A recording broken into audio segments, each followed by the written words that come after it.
shaky answers from your side. Whatever you will say, whatever your answer will be, I don't care it will be wrong or right, but I want that wrong or right answer with full of confidence. Okay? So बोलें जो भी समझ में आ रहा है आपको.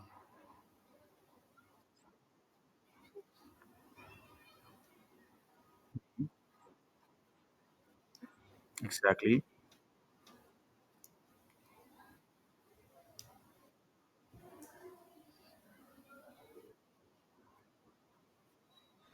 Hmm.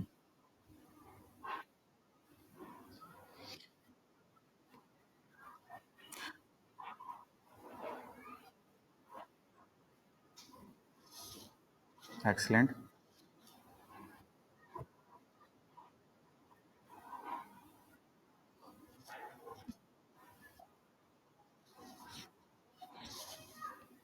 Exactly. The information you shared, all informations are absolutely fine. But uh, there is always a room for improvement. So for that, I must tell you what is the basic difference between atom and element. Actually, for example, you have a rod of iron in your hand, the pure iron rod, which is made up of several millions, trillions, or zillions of iron atoms. So I will say that whole rod an element. There are lots of elements, but why I'm saying it element? Because it is made up of only iron atom. It is pure. That is why I'm calling it an element. And those elements are made up of all the atoms of iron. So this is the major basic difference. Have you improved yourself? Okay. Assalamu alaikum Anusha beta, how are you?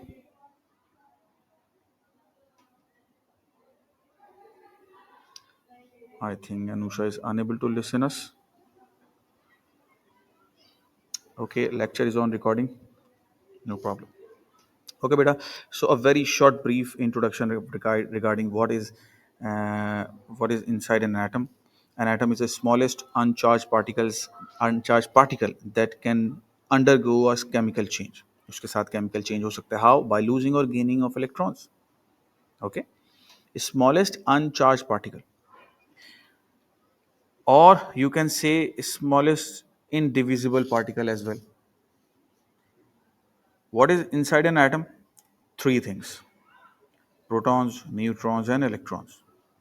You will be asked in your exams about the relative masses and relative charges of all these three subatomic particles.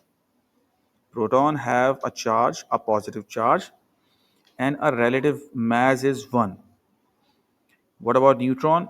Uncharged, no charge, neutral, all such answers will be acceptable, and the relative mass is 1. And the electron? Electrons are found outside the nucleus in the electron shells, and sometimes we also say those electron shells as energy levels or orbits as well. So I suggest you, recommend you to write electron shells or energy levels. Avoid orbits because orbit is a vague term here. Electrons have a negative charge and have relative mass that is approximately roughly 1 divided by 2000. So it is negligible. The mass of electron is negligible. So that is why the whole mass of an atom is the sum of neutron and protons only. Okay, fine. You can use in call messages. Yes, excellent. Very good response. Anusha, what is the status of Ariba? Where is she?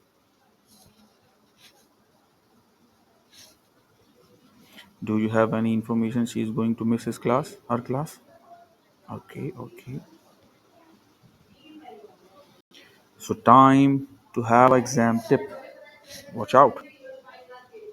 When writing the relative charge, make sure that you include the positive or negative sign. We will. It is a common error to write dash for the charge on the neutron. No. it represents or it reflects that you have left the question. Okay, so you will write the negative sign, the positive sign, and no charge or neutral term. Okay, don't write dash. I think Ariba has joined. Yes. Assalamu alaikum, Ariba. How are you?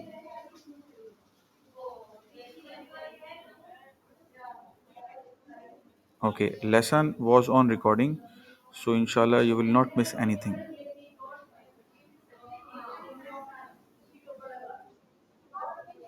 No problem, beta. It happened. Okay, exam tip. Remember that you can use the periodic table to find the proton number of an atom. And I hope there is no problem with all of you. Okay, worked example.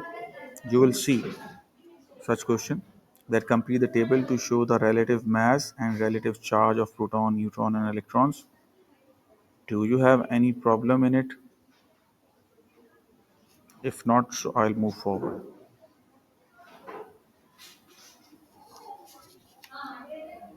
Waiting for your response.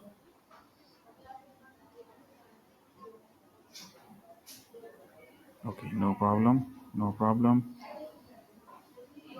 and no problem. I'm moving forward.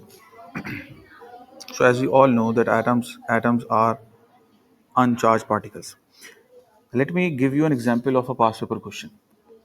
In one of the years, it was asked that uh, deduce, or you can say tell us how you know that it is an atom. Number of particles, all the number of particles was given in the question, like protons, neutrons, and electrons. So how the student is going to answer that question? Student will see if there is no difference between number of protons and neutrons, because in an atom number of protons and number of electrons are always same. In fact, there is no specific separate number mentioned in periodic table which reflect that okay, this is the atomic number, this is the atomic number, this is the number of electrons, this is the number of proton. Only two numbers are given. What are they? Let me draw it for you. Like this is chlorine, for example, this is calcium. Two numbers are written on each element in the periodic table. The smaller number is always reflecting that these are the number of protons and these are the number of electrons as well. For example, if you found in a question that protons are 10 and electrons are 11, so it is showing that this atom has gained one electron. After gaining one electron, I'm not talking about specifically calcium, I'm talking about any general atom.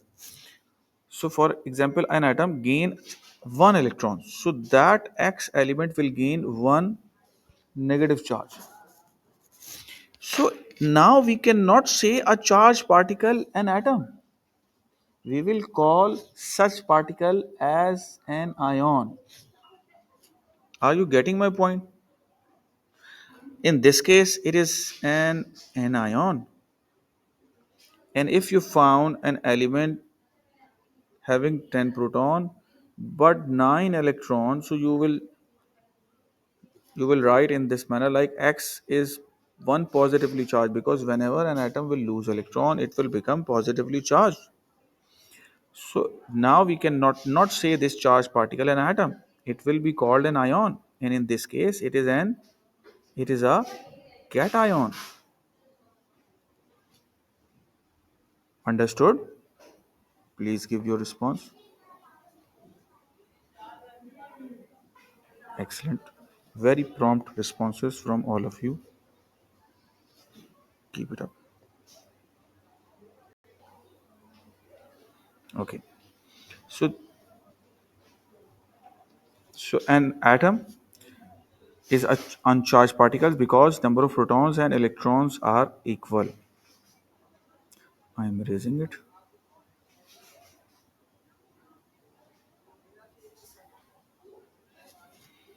Protons, which is also known as atomic number, that smaller number is the number of protons in the nucleus of an atom. Protons and neutron both reside in an atom. Periodic table क्या होता है भाई? Periodic table is an arrangement of an element of elements in order of increasing proton number. You have periodic table, you can see that all the elements are arranged in increasing atomic number, that is 1 hydrogen, then helium, then lithium, 3, and so on. Okay, time to do a worked example.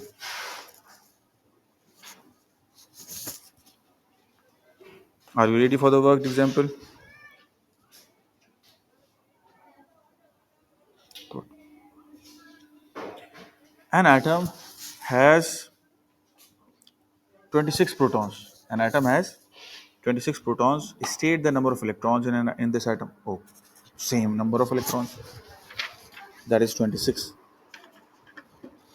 Where in an atom are protons found? In the nucleus. Describe how protons and proton number change from element to element in the periodic table. Why? Because the increment in the proton number. Let me tell you one more important thing regarding proton number. Proton number is the identity of an element. If they say an atom have 20 protons, so you will go in the periodic table and search out for the 20 number of protons and name that element that it is calcium. 8 number of protons, oxygen. 2 number of protons, helium, and so on. Understood? Protons are responsible for the physical property of an atom, and electrons are responsible for the chemical properties of an atom. ये लिख लें बच्चों. Write it down. Ariba, you responded 26. Okay, that was about question number 1. Okay. Write it down that electrons are responsible for chemical properties and protons are responsible for physical properties. Which electron? Outermost shell electrons are responsible for the chemical properties because the gaining and losing of electrons are from the outer shells. Understood?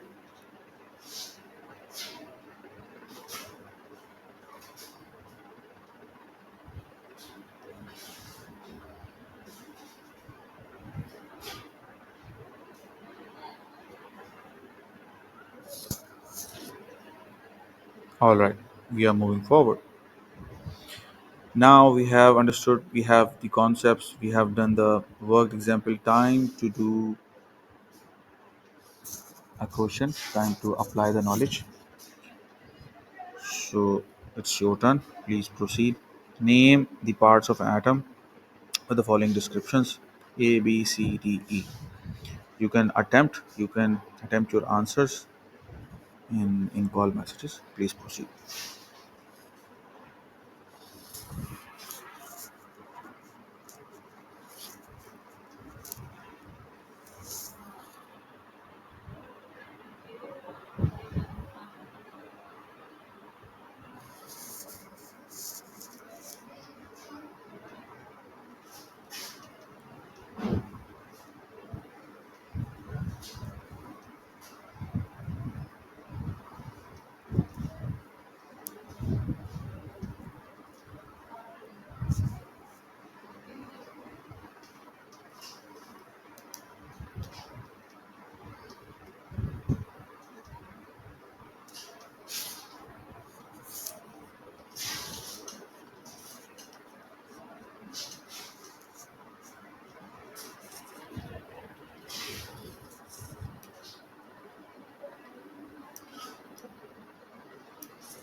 If you want to revise the whole syllabus again from the scratch, so I am uh, about to start a fresh batch in which you will be free. Don't worry about that. So I will add you, and whenever you are available, you can join the platform online. Whenever. I will show you the timetable as well, so you can schedule your daily routine accordingly. देखो उसने सही दिए जवाब. Nucleus, electron, proton, neutron. ये अरीबा और अमीन से तो जानते हो.